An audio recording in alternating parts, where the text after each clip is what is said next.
parle. Chaque jour, Charles et Carole vous présentent la leçon de l'école du sabbat.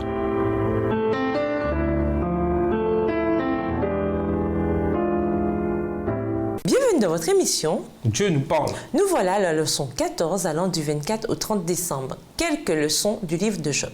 Étude de la semaine. 2 Corinthiens 5, le verset 7, Job, le chapitre 1er, Job 2, le verset 8, Matthieu 4, le verset 10, Matthieu 13, le verset 39, Jean 8, les versets 1 à 11, Hébreux 11, le verset 10 et Hébreux 4, le verset 15. Verset à mémoriser. Nous disons heureux ceux qui persévèrent. Vous avez entendu parler de la persévérance de Job et vous avez vu la fin que le Seigneur lui a accordée, car le Seigneur est plein de tendresse et de compassion. Jacques 5, verset 11 de la version second 21. Nous arrivons au terme de l'étude de ce trimestre consacré à Job. Nous avons abordé beaucoup de sujets tirés du livre, mais nous devons admettre qu'il reste encore beaucoup de sujets à traiter, beaucoup de choses à apprendre.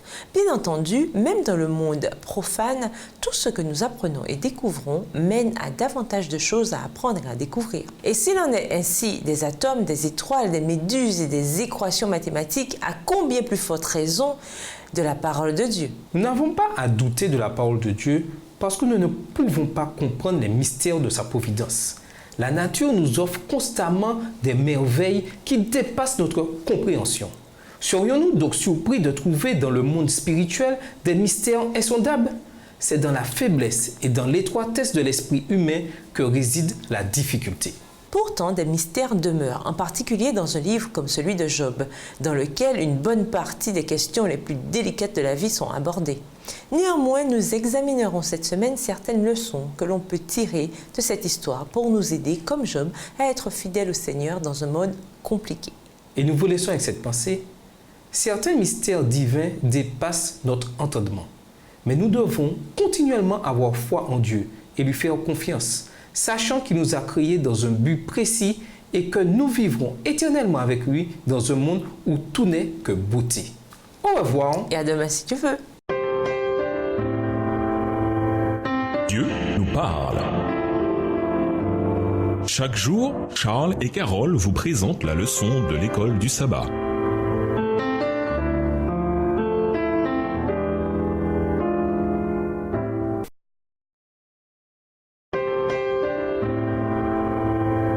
Dieu nous parle.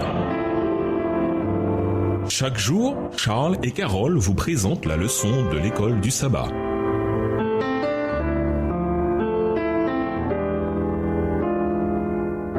Bienvenue dans votre émission. Dieu nous parle. Nous voilà au dimanche 25 décembre. Par la foi et non par la vue. Lisons 2 Corinthiens 5, verset 7 et 2 Corinthiens 4, verset 18. Quelles vérités cruciales sont révélées dans ces textes? Comment ces vérités peuvent-elles nous aider alors que nous cherchons à devenir de fidèles disciples du Seigneur?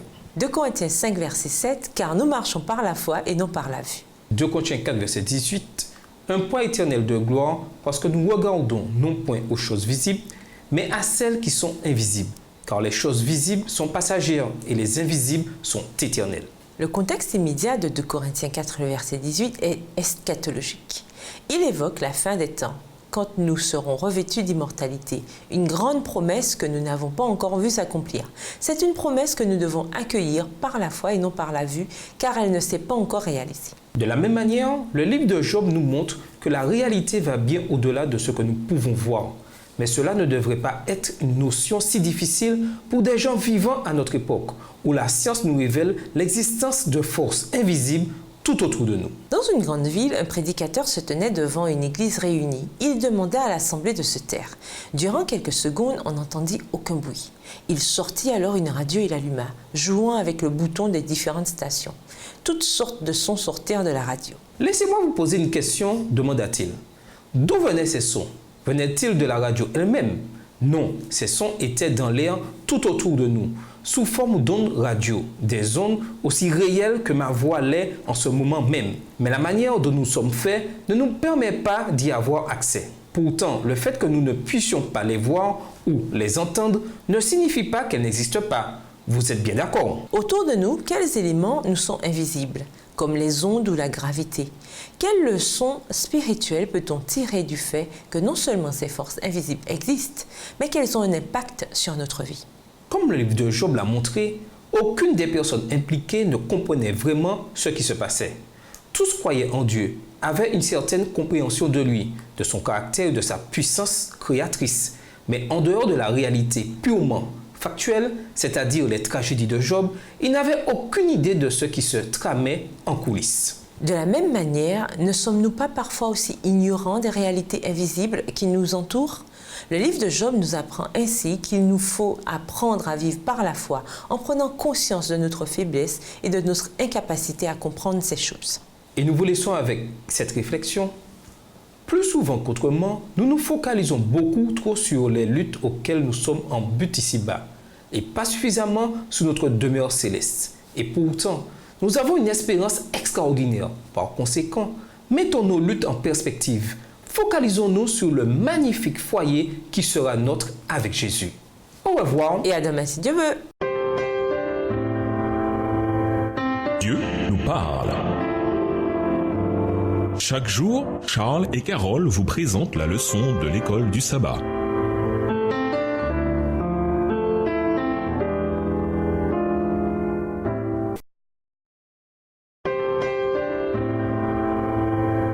Dieu nous parle. Chaque jour, Charles et Carole vous présentent la leçon de l'école du sabbat.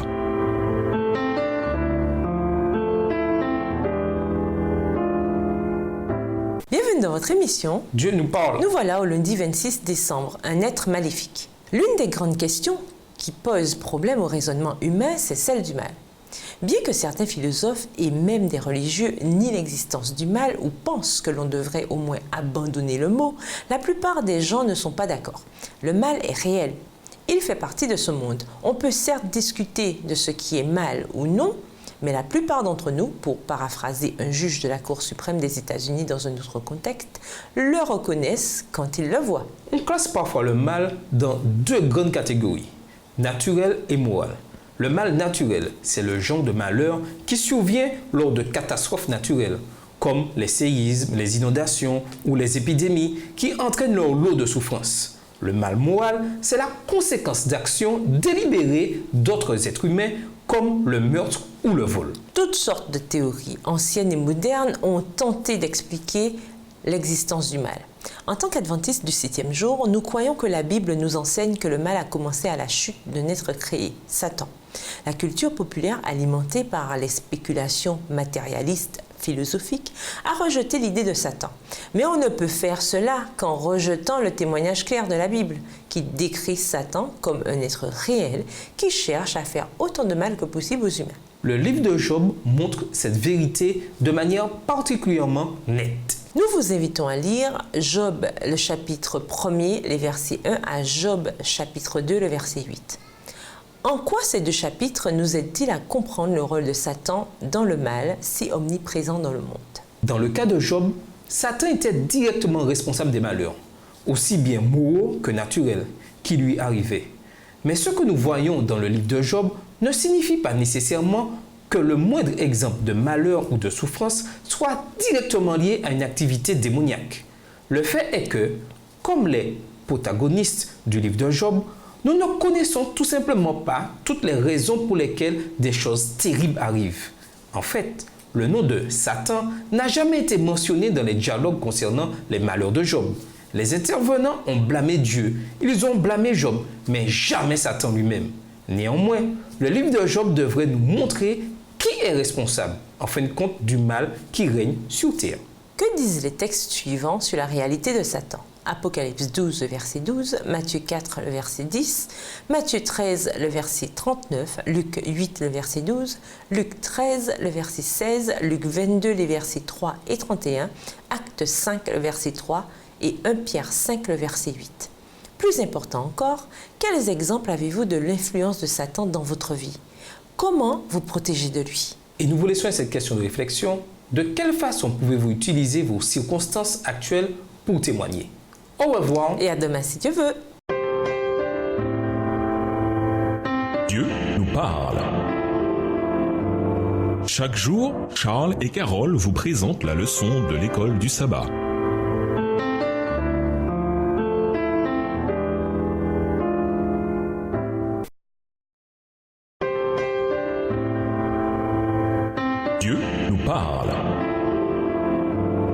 Chaque jour, Charles et Carole vous présentent la leçon de l'école du sabbat.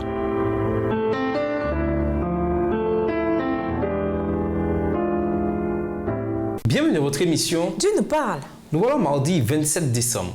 Avec des amis pareils, tout au long du livre de Job, les 3 puis 4 hommes qui sont venus parler à Job l'ont fait avec de bonnes motivations. Ils avaient entendu parler de ce qui lui était arrivé et ils sont venus pour partager sa peine et le consoler. Job 2, verset 11, dans la version Parole de vie. Cependant, après que Job a commencé à parler en déplorant les tragédies qui le frappaient, ils ont apparemment senti qu'il était plus important pour eux de remettre Job à sa place et de rectifier sa théologie plutôt que d'encourager leur ami abattu et lui remonter le moral. Ils avaient tout faux, encore et toujours. Mais imaginons qu'ils avaient tout compris. Imaginons que toutes ces choses étaient arrivées à Job parce qu'il les avait méritées. Ils auraient pu avoir raison théologiquement parlant, et puis après. Job avait-il besoin d'une théologie juste? Ou bien avait-il besoin de quelque chose de totalement différent? Lisons Jean 8, les versets 1 à 11. De quoi Jésus fait-il preuve et qui manquait cruellement à ces hommes? Jean 8, les versets 1 à 11. Jésus se rendit à la montagne des Oliviers, mais dès le matin, il alla de nouveau dans le temple et tout le peuple vient à lui. S'étant assis, il les enseignait. Alors les scribes et les pharisiens amenèrent une femme surprise en adultère. Et, la plaçant au milieu du peuple, ils dirent à Jésus, « Maître, cette femme a été surprise en flagrant délit d'adultère. Moïse dans la loi nous a ordonné de lapider de telles femmes. Toi donc, que dis-tu » Verset 6. Il disait cela pour l'éprouver, afin de pouvoir l'accuser. Mais Jésus, s'étant baissé, écrivait avec le doigt sur la terre. Comme il continuait à l'interroger, il se releva et leur dit, « Que celui de vous qui est sans péché jette le premier la pierre contre elle. » Et s'étant de nouveau baissé, il écrivait sur la terre. Quand ils entendirent cela, accusés par leur conscience, ils se retirèrent un à un, depuis les plus âgés jusqu'au dernier. Et Jésus resta seul avec la femme qui était là au milieu. Alors, s'étant relevé et ne voyant plus que la femme, Jésus lui dit, « Femme, où sont ceux qui t'accusaient? Personne ne t'a-t-il condamné ?» Elle répondit, « Non, Seigneur. » Et Jésus lui dit, « Je ne te condamne pas non plus, va et ne pêche plus. » Dans cette histoire, il y a une grande différence entre la femme prise en flagrant délit d'adultère et ses accusateurs d'un côté, et Job et ses accusateurs de l'autre. La femme était coupable. Elle était peut-être moins coupable de péché que ceux qui l'accusaient, mais sa culpabilité ne faisait aucun doute, quelles qu'étaient les circonstances atténuantes. A contrario, Job n'était pas coupable, en tout cas pas de ce dont ses accusateurs l'accusaient. Mais même s'il avait été coupable, comme cette femme, ce dont Job avait besoin de la part de ces hommes, c'était de grâce et de pardon, tout comme cette femme et tout comme n'importe quelle personne qui souffre. En pardonnant à cette femme et l'encourageant à mener une vie meilleure, le caractère de Jésus resplendit dans la beauté d'une parfaite justice.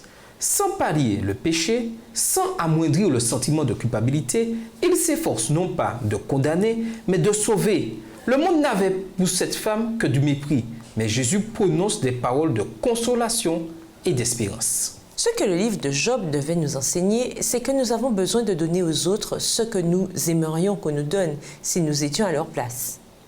Il y a certainement un temps pour les reproches, mais avant d'assumer ce rôle, nous devons nous rappeler avec humilité que nous sommes nous-mêmes des pécheurs. Comment apprendre à avoir davantage de compassion pour ceux qui souffrent, même quand ils sont la cause de leur souffrance? Et nous vous laissons avec la question du jour. Comment Dieu vous a-t-il aidé à surmonter vos épreuves? De quelle façon sa fidélité s'est-elle manifestée dans votre vie? Au revoir. Et à demain si Dieu veut. Dieu nous parle. Chaque jour, Charles et Carole vous présentent la leçon de l'école du sabbat.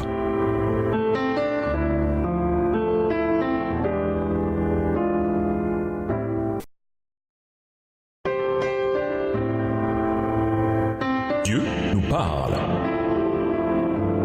Chaque jour, Charles et Carole vous présentent la leçon de l'école du sabbat.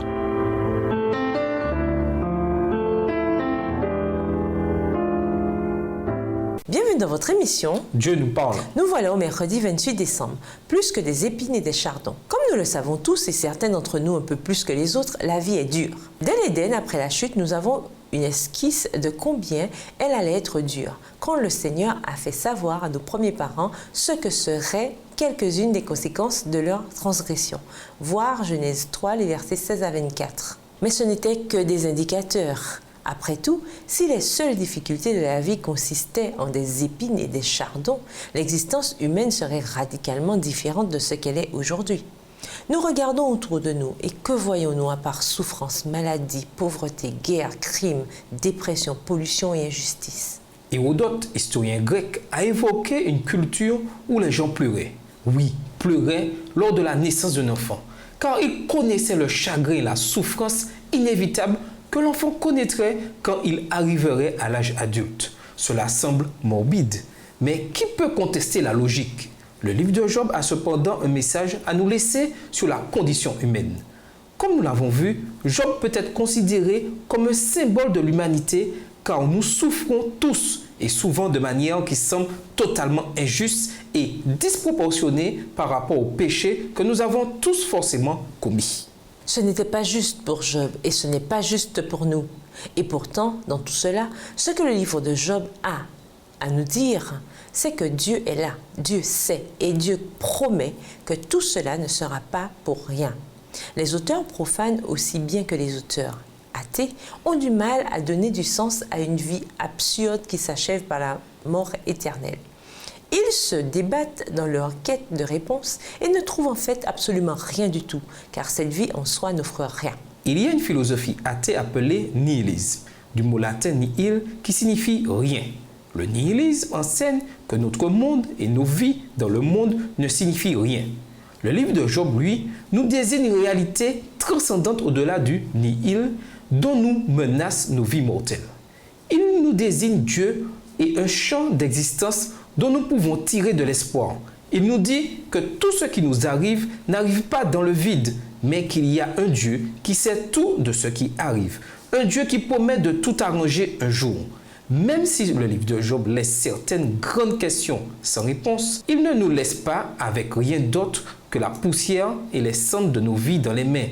Voir Genèse 3, verset 19, Job 2, verset 8. Au lieu de cela, il nous laisse l'espoir des espoirs, l'espérance de quelque chose qui dépasse ce que nos sens immédiats perçoivent. Quels textes bibliques disent explicitement que nous avons une grande espérance qui transcende tout ce que ce monde offre? Voir par exemple Hébreux 11, verset 10, Apocalypse 21, le verset 2. Et nous vous laissons cette question de réflexion. Quels attributs du caractère de Dieu vous réconfortent lorsque votre foi est sous pression? Au revoir. Et à demain si Dieu veut. Dieu nous parle. Chaque jour, Charles et Carole vous présentent la leçon de l'école du sabbat.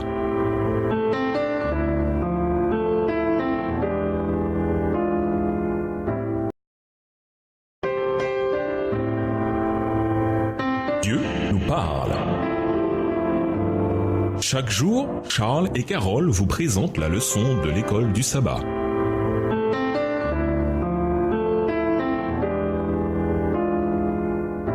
Bienvenue à votre émission. Dieu nous parle. Nous voilà au jeudi 29 décembre, Jésus et Job. Les étudiants de la Bible ont cherché au fil des siècles à trouver des parallèles entre l'histoire de Job et l'histoire de Jésus. Et bien que Job ne soit pas exactement un type de Jésus, comme l'étaient les animaux dans le système sacrificiel, certains parallèles existent bien. Dans ces parallèles, nous trouvons une autre leçon à tirer de Job. C'est le prix que notre salut a coûté au Seigneur. Comparons Job 1, le verset 1 et 1 Jean 2, le verset 1. Jacques 5, le verset 6 et Acte 3, le verset 14. Quels sont les parallèles à faire ici? Job 1, verset 1. Il y avait dans le pays d'Uth un homme qui s'appelait Job, et cet homme était intègre et droit. Il craignait Dieu et se détournait du mal. 1 Jean 2, le verset 1. Mes petits enfants, je vous écris ces choses afin que vous ne péchiez point. Et si quelqu'un a péché, nous avons un avocat auprès du Père, Jésus-Christ le juste. Jacques 5, verset 6. Vous avez condamné, vous avez tué le juste, qui ne vous a pas résisté. Acte 3, le verset 14. Vous avez renié le saint et le juste, et vous avez demandé qu'on vous accordât la grâce de meurtrier. Lisons Matthieu 4, versets 1 à 11. Quel parallèle existe ici entre Jésus et Job? Matthieu 4, les versets 1 à 11. Alors Jésus fut emmené par l'Esprit dans le désert pour être tenté par le diable.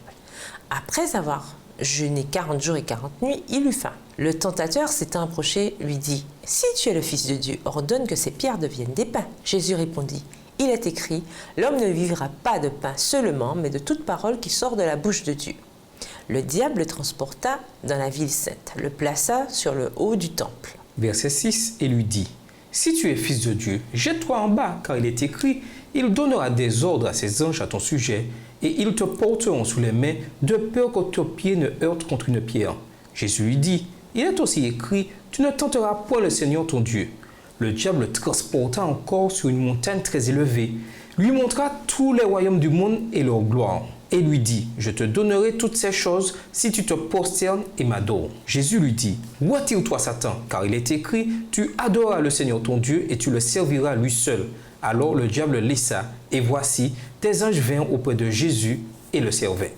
Lisons Matthieu 26, le verset 61, Luc 11, les versets 15 et 16, et Jean 18, le verset 30. En quoi ces textes sont-ils comparables à l'expérience de Job? Matthieu 26, verset 61. Celui-ci a dit, « Je puis détruire le temple de Dieu et le rebâtir en 3 jours. » Luc 11, les versets 15 et 16. Mais quelques-uns dirent, « Mais c'est par Belzébul, le prince des démons, qu'il chasse les démons. » Et d'autres, pour l'éprouver, lui demandèrent un signe venant du ciel. Jean 18, verset 30. Ils lui répondirent, « Si ce n'était pas un malfaiteur, nous ne te l'aurions pas livré. » Comparons Job 1, le verset 22, et Hébreux 4, le verset 15. Quels sont les parallèles? Job 1, verset 22. En tout cela, Job ne pécha point et n'attribua rien d'injuste à Dieu. Hébreux 4, le verset 15. Car nous n'avons pas un souverain sacrificateur qui ne puisse compatir à nos faiblesses. Au contraire, il a été tenté comme nous en toutes choses sans commettre de péché. Ces textes révèlent des parallèles intéressants entre les expériences de Job et de Jésus. Job, bien entendu, n'était pas sans péché, comme l'était Jésus. Néanmoins, c'était un homme fidèle et juste, dont la vie rendait gloire au Père. Job a été cruellement éprouvé par le diable, tout comme Jésus. Tout au long du livre de Job, Job a été faussement accusé. Jésus aussi a dû faire face à de fausses accusations. Finalement, et c'est peut-être le plus important, malgré tout ce qui est arrivé, Job est resté fidèle au Seigneur. Et avec des conséquences bien plus grandes pour nous, Jésus est resté fidèle également. Malgré tout ce qui lui est arrivé, Jésus a vécu une vie sans péché, une vie qui incarnait parfaitement le caractère de Dieu. Jésus était l'expression de sa personne, Hébreux 1, le verset 3, dans la version second 21. Et ainsi, il était le seul à avoir la justice requise pour le salut, justice de Dieu par la foi de Jésus-Christ pour tous ceux qui croient, car il n'y a pas de distinction. Romains 3, le verset 22. Job, sa grande souffrance et sa non moins grande fidélité au milieu de la souffrance n'étaient pourtant qu'un pâle reflet de ce que Jésus, son Rédempteur, aurait à affronter en son nom et en notre nom, quand il viendrait et qu'à la fin, il se dresserait sur la terre. Job 19, verset 25, dans la version Parole de vie. Et nous vous laissons avec la question du jour. Comment pouvez-vous aider ceux qui mettent en doute la bonté de Dieu? Au revoir. Et à demain si Dieu veut. Dieu nous parle. Chaque jour, Charles et Carole vous présentent la leçon de l'école du sabbat.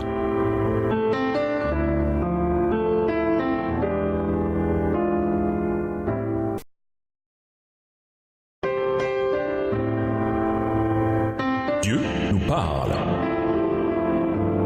Chaque jour, Charles et Carole vous présentent la leçon de l'école du sabbat.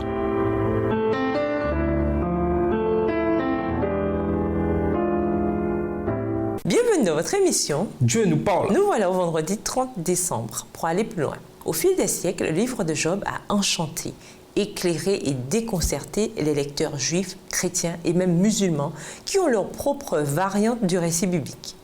Déconcerté, car comme nous l'avons vu, en lui-même, le livre laisse beaucoup de questions sans réponse. En un sens, cela ne devrait pas nous surprendre. Après tout, de Genèse à Apocalypse, quel livre de la Bible ne laisse aucune question sans réponse? Même dans sa globalité, la Bible ne répond pas à toutes les questions qu'elle soulève. Si les thèmes qu'elle aborde, la chute de l'humanité et le plan du salut, sont des sujets que nous étudierons pendant l'éternité, comment un seul livre, même inspiré par le Seigneur, 2 Timothée 3, verset 16, pourrait-il répondre à toutes nos questions tout de suite? Mais le livre de Job n'existe pas isolément. Il fait partie d'un tableau plus grand, révélé dans la parole de Dieu. Et en tant qu'élément d'une grande mosaïque spirituelle et théologique, il nous présente un puissant message d'une portée universelle, en tout cas pour les disciples de Dieu. Et ce message est le suivant. Fidélité dans l'adversité, Job est un exemple vivant des paroles de Jésus. Celui qui persévérera jusqu'à la fin sera sauvé. Matthieu 24, verset 13. Quel disciple de Jésus, cherchant à faire ce qui est bien, n'a jamais parfois affronté des malheurs inexplicables? Quel disciple de Jésus, cherchant à être fidèle, n'a jamais affronté des défis pour sa foi? Quel disciple de Jésus, cherchant du réconfort, n'a jamais été accusé en retour? Et pourtant, le livre de Job nous présente un exemple de quelqu'un qui, face à tout cela et bien plus, a conservé sa foi et son intégrité. Et puisque par la foi et par grâce, nous faisons confiance à celui qui est mort sur la croix pour Job et pour nous, le message qui nous est adressé est celui-ci. Va et toi aussi, fais de même. Luc 10, verset 37. À méditer, mettez-vous dans la tête d'un juif qui, connaissant le livre de Job, a vécu avant la venue de Jésus. D'après vous, quelle question cette personne aurait-elle que nous, qui vivons après Jésus, n'avons pas? Autrement dit, en quoi l'histoire de Jésus et de ce qu'il a fait pour nous aide à mieux comprendre le livre de Job? Quand vous rencontrerez Job, quelle sera la première question que vous lui poserez et pourquoi? Quelle est la principale notion spirituelle que vous avez retenue de cette étude de Job? Partagez vos réponses avec la classe. Pour conclure, le livre de Job nous apprend entre autres leçons que nous pouvons comprendre la souffrance, mais pas simplement en l'observant et en sautant aux conclusions. Ce livre révèle ce que le patriarche ne pouvait voir et résout le mystère des puissances invisibles luttant pour ou contre nous. Il expose la malignité du diable, la fidélité de Dieu, les raisons de supporter la souffrance et la capacité de Dieu de restaurer ce qui était endommagé sans briser ses propres règles. Comme nous connaissons notre rôle dans la grande controverse, nous pouvons, par conséquent, persévérer et vaincre par la puissance de Dieu. Au revoir. Et à demain si Dieu veut. Dieu nous parle. Chaque jour, Charles et Carole vous présentent la leçon de l'école du sabbat.